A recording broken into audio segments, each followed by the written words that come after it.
देख रहे हैं भारत न्यूज। मैं हूं आपके साथ डिंपल राणा। आइए देखते हैं आज की बड़ी खबर, लेकिन उससे पहले आप हमारे चैनल को सब्सक्राइब करें ताकि कोई भी खबर आप मिस ना कर पाए। आप सब लोग आए, शुक्रिया। इसी के साथ मैं बताना चाहूंगा कि एक मन में इच्छा थी कि भाई संविधान को किस तरह से आम किया जाए, और जब बात बच्चों की और बच्चों की मां तक पहुंच जाए, जो बात बच्चों तक और बच्चों की मां तक पहुंच जाए, मैं समझता हूं कि वो अभियान बड़ा हो जाता है। इसलिए छोटी सी कोशिश हुई कि संविधान की एक किताब बच्चों के द्वारा बच्चों की मां तक पहुंच जाए, और उससे हमारा संविधान भारत का सब पढ़ ले। मां ही एक ऐसी धरोहर होती है हर समाज के लिए, जो एक तरह से साफ साफ कहा जा सकता है कि पहली जो भाषा होती है वो माँ के द्वारा दी हुई होती है, जिसे मातृभाषा कहते हैं। हम इस नाम को आगे बढ़ाना चाहते हैं। हमारी मातृभाषा के साथ साथ हमारा संविधान हमारी भाषा होनी चाहिए। इसमें मैंने दुआ साहब के सामने ये मसला रखा, तो दुआ साहब ने कहा कि मैं आपके साथ इसमें सहयोग करूंगा, जहां कहोगे वहां पहुंचूंगा, जितने लोग कहोगे उतने लोग लेके आऊंगा। मगर नहीं, हर इलाके में हर इलाके के लोग रहेंगे, थाना क्षेत्र में ये प्रोग्राम करेंगे और करते रहेंगे। तो अल्लाह का शुक्र यह है कि वो पहला प्रोग्राम है। दुआ साहब आ चुके हैं, आप सब आ चुके हैं, तिरलोकपुरी के ही लोग यहाँ पर मौजूद हैं, और आगे भी आगे मतलब इनके भाई सब लोगों की मर्जी होगी तो आगे बढ़ाएंगे इसको। बहरहाल आज के प्रोग्राम की, आज जो है जो प्रोग्राम है ये शुरुआत है। इसी के साथ साथ दुआ साहब ने और भी बहुत सी बातें कही हैं, आगे बताऊंगा भी। और जब मीडिया बंधु इससे जुड़े हैं, भारत न्यूज का ये प्रोग्राम है, तो इसमें एक बात और भी आ जाती है कि मीडिया बंधुओं के मुझे बहुत सारे लोगों को फोन आए और सबने इस प्रोग्राम को सराहा और कहा कि भाई हम जाने के इसमें और भी आगे सहयोग करेंगे, अपने अपने स्तर पर भी करेंगे। यानी कि न्यूज चैनल भी बहुत से तैयार हैं इस प्रोग्राम को करने के लिए कि भारत का संविधान पढ़ो, सुनाओ, इनाम पाओ। यानी कि खाली भारत न्यूज ही नहीं करेगा ये प्रोग्राम सब चैनल करेंगे, बहुत से अखबार भी करेंगे। जिसका जो दिल करेगा वो करेगा। थीम ये रहेगी, इसी थीम पर आगे बढ़ना चाहते हैं। तो ये बहुत अच्छी बात है कि एक छोटे सा हमने प्लान बनाया और सब लोगों ने इसको सराहा, और आप लोगों के देखरेख में ये सारा काम चल रहा है। मैं जय भीम, जय ज्योति, जय कपूर, जय माता सावित्री बाई फुले, जय फातिमा शेख। बड़ा अच्छा एक प्राउड के रूप में हम सभी माताएं, बहनें, बच्चे और हमारे सामान्य साथी, बड़ी खुशी होती है कि जब इस देश का सबसे बड़ा ग्रंथ उसके बारे में कोई चर्चा करे, उसके बारे में कोई समझे, तो शायद आज हम लोगों की ये दुर्दशा हुई है, उसका कारण समझ में आता है। बच्चों, ये दुर्दशा क्यों हुई है? क्योंकि हम लोगों को तमाम तरीके की चीजों को बताया गया, समझाया गया, और आज का दिन इतना और दुखी मन से हम कह रहे हैं कि अगर शायद हम इस संविधान को जरा सा भी पढ़ लेते, अगर अपने घर के किसी कोने में भी रख लेते, तो शायद आज ये हर जन का जो हालात बना रखी है ये नहीं है। हमारे महापुरुषों ने इतना बड़ा संविधान लिखा, तमाम देश के लोग इसको मानते हैं, लेकिन भारत देश के अंदर बड़े दुख के साथ कहना पड़ रहा है कि महिलाओं को और बच्चों को कभी भी इस पुस्तक के हाथ तक नहीं लगाने दिया, नजदीक तक नहीं जाने दिया, जिसका खामियाजा आज हम तमाम सारी चीजें जो ना करनी चाहिए वो करते हैं। इसी संविधान की बदौलत हम लोग, ये मंच सजा हुआ है, ये मार्केट बनी हुई है, तमाम सारे लोग दाएं बाएं अपने अपने छोटे छोटे व्यवसाय कर रहे हैं, ताकि कोई भी अगर हरकत कोई करे तो हम इस संविधान का सहारा ले सके, और उस संविधान के सहारे से हम कितना ही बड़े ताकतवर क्यों नहीं हो उसका मुकाबला कर सकते हैं। माता की, माता की, माता की, वंदे, वंदे, वंदे। अपने अधिकार के लिए लड़ाई शुरू किया, उसमें बाबा साहब अम्बेडकर थे।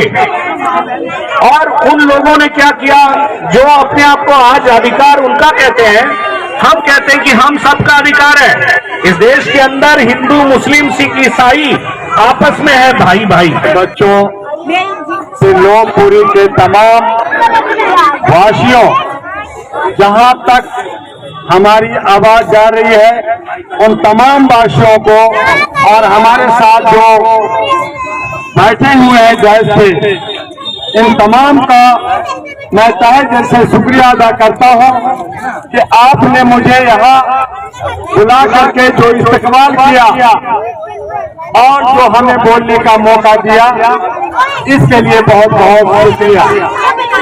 हमारे नन्हे नन्हे बच्चे जो कल के भविष्य हैं, इन्हें सभी भाषा का ज्ञान भी होना चाहिए। कम से कम एक दो भाषा का ज्ञान तो होना ही चाहिए।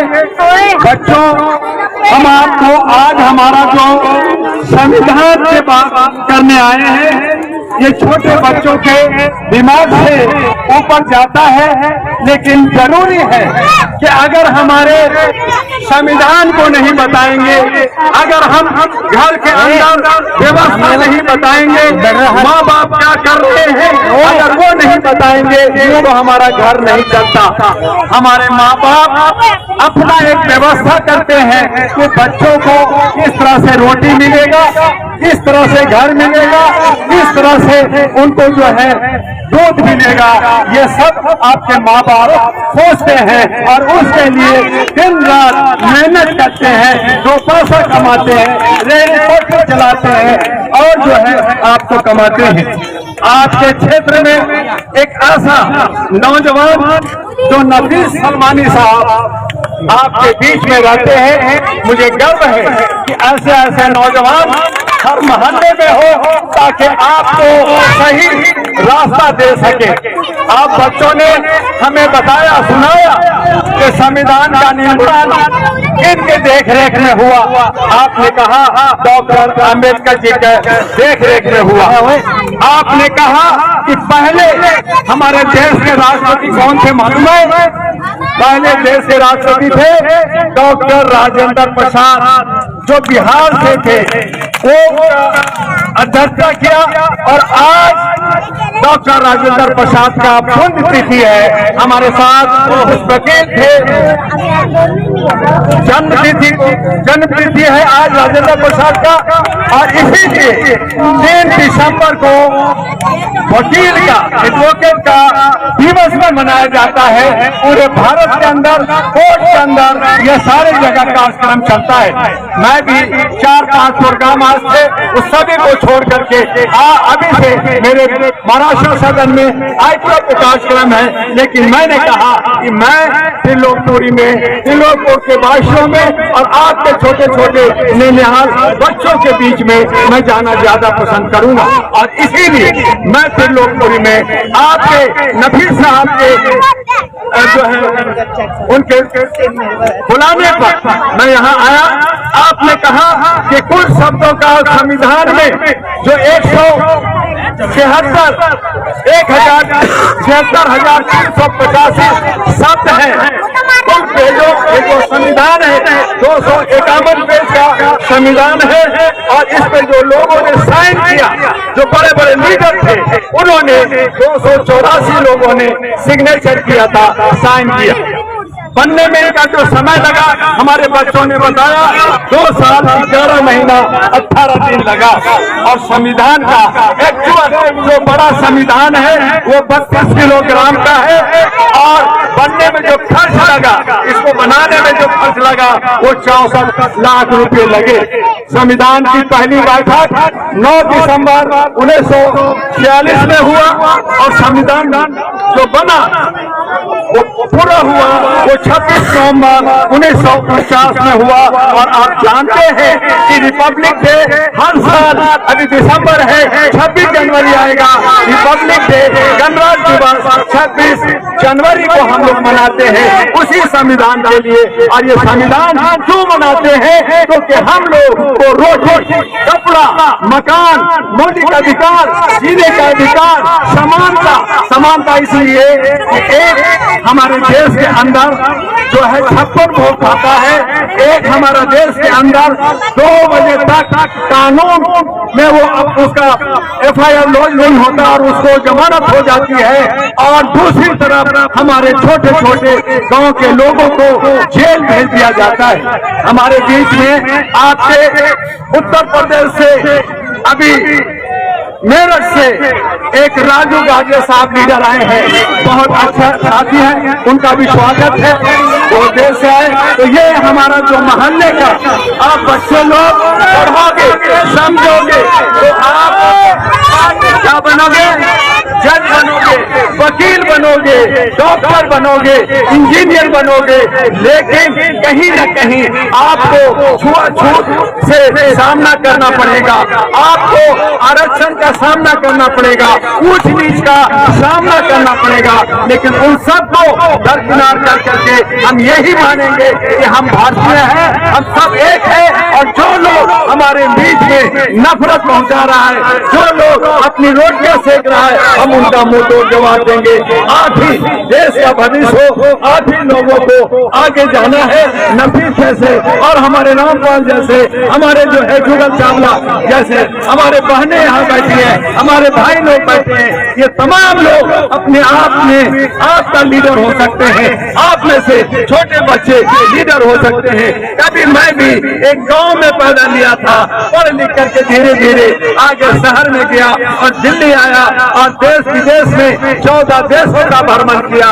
यूनाइटेड नेशन का नाम तुम लोगों ने नहीं सुना होगा, लेकिन यूनाइटेड नेशन 203 देशों का एक संगठन है जो आपके अधिकार के लिए, आपके दूध के लिए, आपको सुरक्षा के लिए काम करता है।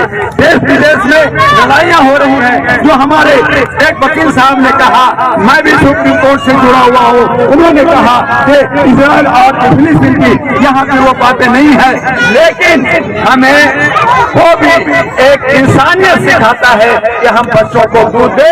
आज हमारे देश के प्रधानमंत्री जो मोदी जी हैं, वो कभी इसको साथ, कभी उसको साथ, कभी दवाई भेज रहे हैं, कभी चॉकलेट भेज रहे हैं, लेकिन उनको कम नहीं है कि आज हमारे 8,000 बच्चे हमास में मरे।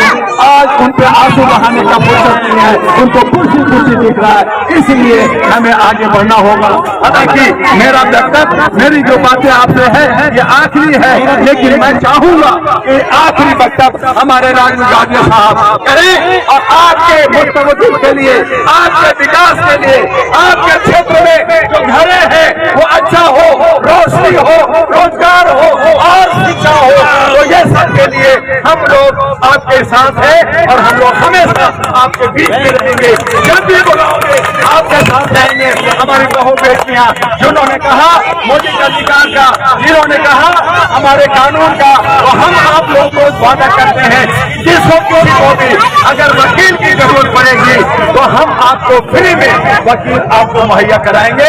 अगर आपकी लड़ाई आपकी होती है तो आप लोग सुलह करें, और अगर सुलह नहीं होती तो आप सलमानी साहब से जो नफीस साहब हैं उसे संपर्क कीजिए। एक वादा और लेना है मुझे आपसे, मीडिया बंधु खड़े हुए हैं आपके सामने। भारत का संविधान पढ़ो, सुनाओ, इनाम पाओ। मैं गुजारिश करता हूँ सभी मीडिया बंधुओं से कि अपने अपने चैनल के स्तर पर इस तरह के प्रोग्राम को सजाएं। हम जितना हो सकता सहयोग अपनी ओर से भी करेंगे और आपसे भी उम्मीद करता हूँ। साथ ही साथ रियाजुद्दीन सैयदी साहब, यहाँ देखिए यहाँ पर सभी पार्टियों के और सभी एक तरह से समाज सेवी सभी धर्मों के लोग यहाँ आए हुए हैं। बात संविधान की है, बात समाज सेवा की है और सबके परिवारों की है। तो भाई पत्रकारों एक वादा मैं चाहता हूँ आपसे कि भाई इनका सहयोग करें जिससे वो आगे बढ़े। हमारे जितने भी पत्रकार हैं, समाज सेवी हैं, जितने भी लोग इस तरह का कार्यक्रम को दिल्ली के किसी भी कोने में और खास करके पूर्वी दिल्ली में करने चाहेंगे, मैं तन मन धन जो भी सहयोग होगा हम आप लोग को करेंगे।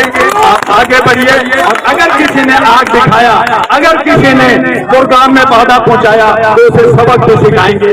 इसलिए आप लोग पूरी ताकत से आप लोग काम कीजिए, सारे मीडिया और हमारे सारे सामाजिक संस्थाएं, आप आगे बढ़िए, हम हमेशा आपके साथ खड़े होंगे।